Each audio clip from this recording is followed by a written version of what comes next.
소설보다 더 기묘한 진리, 말로 형용할 수 없이 가공할 일일 것이다.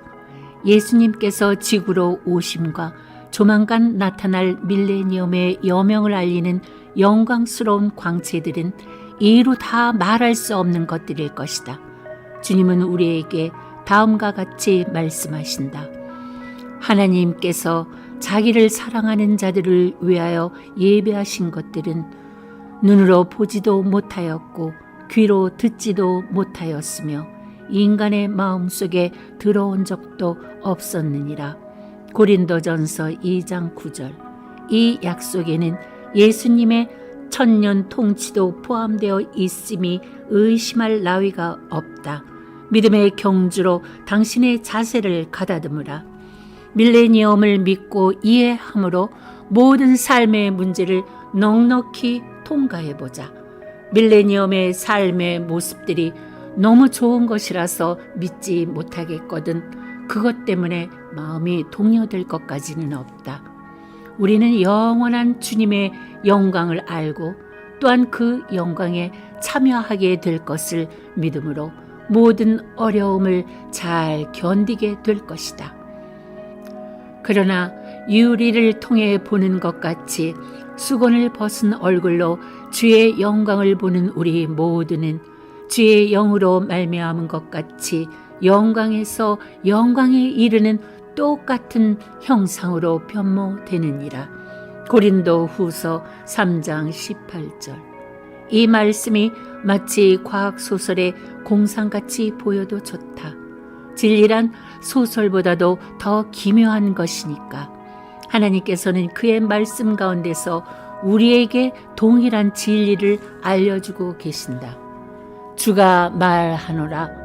내 생각은 너의 생각과 다르며 내 길은 너의 길과 다르니 하늘이 땅보다 높음같이 내 길이 너의 길보다 높으며 내 생각이 너의 생각보다 높음이라. 이사야 55장 8절로 9절. 이상할 정도로 모순되는 것이 있다면 밀레니엄으로 들어가려는 이 시기에 눈이 트인 사람들조차 다가오는 시대에 관해 너무도 무지하다는 것이다.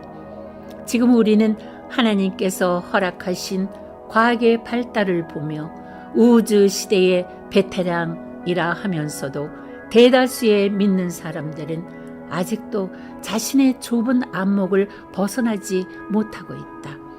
감각이나 오래가지 못하는 것들의 편견에 사로잡혀서 볼 수 있고 들을 수 있고 만질 수 있고 냄새나 맛볼 수 있는 것들에 인생의 초점을 맞추고 있는 것이다. 이는 마치 지금의 나와 나의 조그만 세계에 집착하는 것이라는 표현이 적합하지 않을까? 그렇다 하더라도 우리의 마음속 깊은 곳에는 영원한 존재의 의식이라든가 죽음은 단지 계속되는 삶의 또 다른 공간 속으로 들어가는 운반기구라는 생각이 모든 이들의 잠재 의식 속에는 뿌리 박혀 있는 것이다. 시인 워즈워스 롱펠로우는 삶의 시 속에서 그것을 비추었다. 예술은 길고 시간은 빨리 지나가며 무덤이 그 목표가 아니라네. 진토인 그대는 다시 진토로 돌아가지만 혼에 관한 이야기는 아니네. 단 70년, 강건해야 80년 안팎의 우리의 수명은 영원에 비하면 너무 짧은 것이다. 이것을 일찍이 깨달은 지혜 중에 지혜의 사람이라면 성경 말씀을 믿고 이제 펼쳐질 미래를 탐구하는 것보다 더 중요하고 값진 일이 있을 수 있을까? 그러므로 우리의 눈을 저 자연의 넓은 수평선보다 높이 올려다 놓고 밀레니엄 시대를 조사해보자. 최근에 와서 믿음이 깊은 교사들이 조만간 일어날 두 가지 중요한 사건들을 밝혀주었다. 즉 휴거와 환란 시대이다. 주께서 호령과 천사장의 음성과 하나님의 나팔 소리와 함께 하늘로부터 친히 내려오시리니 그러면 그리스도 안에서 죽은 자들이 먼저 일어나고 그리고 나서 살아남아 있는 우리도 공중에서 주와 만나기 위하여 그들과 함께 구름 속으로 끌려 올라가리니 그리하여 우리가 영원히 주와 함께 있으리라. 그러므로 이러한 말로 서로 위로하자.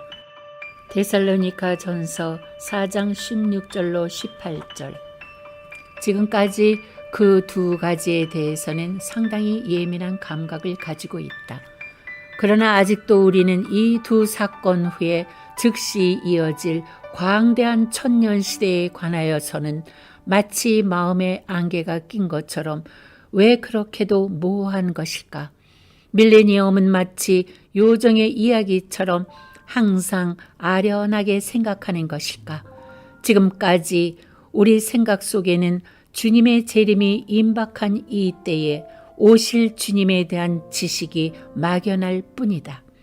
휴거와 공중 재림, 그리고 어린 양의 혼인잔치, 이어지는 지상 천년 통치 후 새 예루살렘 성, 그 영원 세계가 서로 섞여서 뒤엉켜 있는 경향이 있다.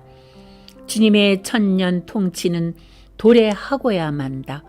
앞으로 도래하는 천년, 즉 슈퍼월드에 대하여 의아하게 생각해 본 적 있는가? 우리는 어떤 모습이 될까? 밀레니엄 기간 동안 여기 지구에는 어떤 사람들이 살 것인가? 지난날의 성도들은 볼 수 있는 것일까? 아마겟돈에서 여전히 살아남은 수백만의 불신자들과 우리의 관계는 어떤 것일까? 태어나고 죽는 일이 있을 것인가? 누구나 다 같은 나이가 될 것인가? 우리는 그저 쉬면서 하프나 타고 살 것인가? 우리는 다른 혹성들을 방문할 것인가? 우리의 일상생활은 어떤 모습일까? 굉장한 질문들이 나올 것이다. 자, 우리가 이 책을 끝까지 읽고 나면 이런 질문들 뿐만 아니라 그 외에 밀레니엄의 실상들이 다 드러날 것이다. 아마도 지금까지 밀레니엄에 관한 가르침이 부족했던 것은 시간 개념을 신성하게만 다루었던 데서 기인한 것이다. 이사야서, 다니엘서, 스가랴서, 그리고 계시록 등은 이전 세대 사람들에게는 해석이 불가능한 책들이었다. 마치 너무 딱딱한 표현이거나 그렇게 수수께끼 같고 이해하는데 저항을 느끼는 것들이었다.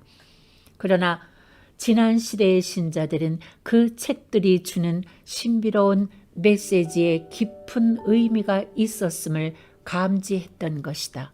그러면 왜 그 내용을 깨트리기가 그렇게도 어려웠을까? 하나님이 쓰신 말씀은 빈번히 코드화된 메시지로서 믿는 사람들만을 위한 것이기 때문이다. 예수님의 비유들은 그를 따르는 사람들의 귀에만 특별히 들리는 신비들을 내포하고 있었다.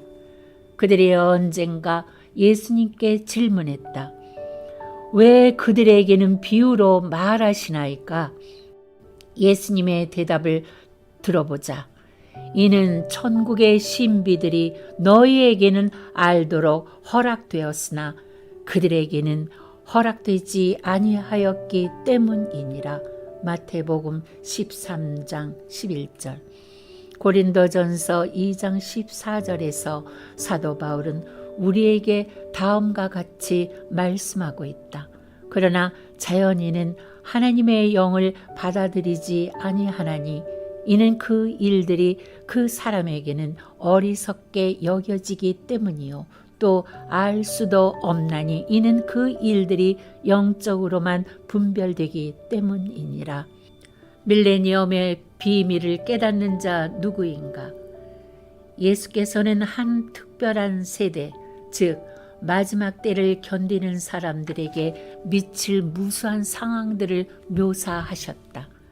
시간의 통로를 끝까지 내려다보시면서 이 세대가 막을 내릴 때에 살아남을 사람들을 그분께서는 미리 보셨던 것이다. 내가 믿기로는 우리가 바로 예수님이 보셨고 또한 말씀하신 그 세대임에 틀림이 없다. 그러므로 바로 마지막 순간에 우리는 살고 있으면서 그 세대의 죽음의 진통을 겪고 있는 것이다. 마지막 때에 관한 예언들이 폭주하는 것은 별로 이상할 것이 없다. 마치 신령한 만화경처럼 오래된 성서들은 이것을 참신 명확하게 나타내 보여주어 왔다. 그런데도 어떤 사람들은 밀레니엄의 비밀들을 깨닫지 못할 것이다. 이는 그 말씀이 마지막 때까지 닫혀 있고 봉해져 있을 것이니라. 악한 자들 중 아무도 깨닫지 못할 것이나 현명한 자들은 깨달으리라. 다니엘 12장 9절로 10절. 주님께서는 예언에 관한 성서의 혈관을 감추어 두셨고 지금 우리는 우리 목전에서 그분께서 그 예언들을 성취하실 때마다 그 고귀한 지식들을 캐어내는 것이다. 우리가 사는 세상은 마치 방향키를 상실하고 사고로 인해 바람결에 밀려 조종되고 있다는 표현보다 더 나은 것이 있을 수 있을까? 잊을 수 없을 정도로 성경이 정확하다는 사실을 증명할 수 있는 더 나은 방법은 무엇일까? 하나님께서는 예언을 하실 때 마치 금을 깔아 놓듯이 저장해 두시고 어떤 정해진 시간까지 그것들을 덮어 두셨다. 오, 너 다니엘아, 마지막 때까지 그 말씀을 닫고 그 책을 봉하라. 다니엘 12장 4절. 그분께서는 적당한 날에 그것들을 열어주실 것을 명확하게 알려주시기 위해 기록하셨다.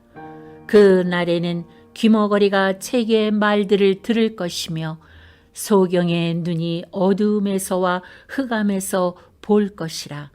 이사야 29장 18절. 물론이다. 우리가 믿는 자들일진데 이러한 성서들은 지금의 때가 휴거나 환난뿐만 아니라 밀레니엄의 삶도 깨달아야 함을 말해주고 있는 것이다. 몇 년 전에 내 생각 속에 강한 느낌이 들어왔다. 다음과 같은 것이었다.